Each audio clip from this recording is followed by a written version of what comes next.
بسم الله الرحمن الرحيم. ولا تحسبن الله غافلا عما يعمل الظالمون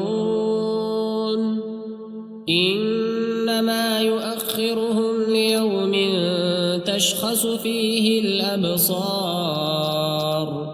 مهطعين مقنعي رؤوسهم لا يرتد إليهم طرفهم وأفئدتهم هواء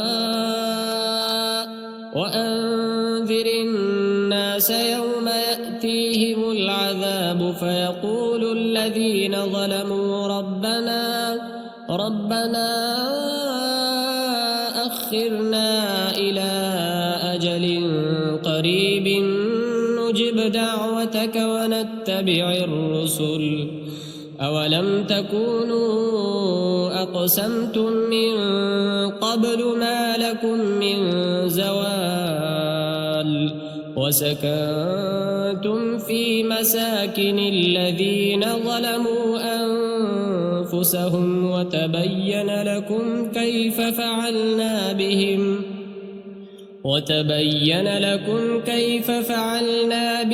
وضربنا لكم الأمثال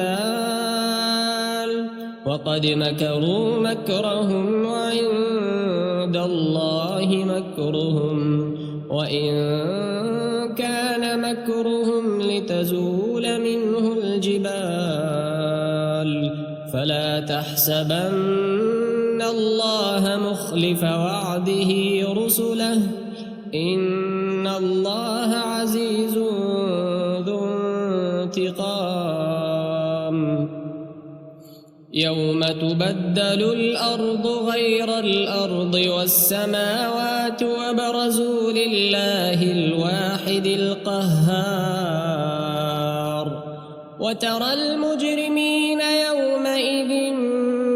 مقرنين في الأصفاد سرابيلهم من قطران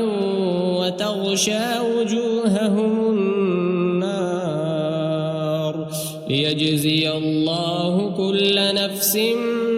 ما كسبت إن الله سريع الحساب هذا بلاغ للناس ولينذروا به وليعلموا أنما هو إله واحد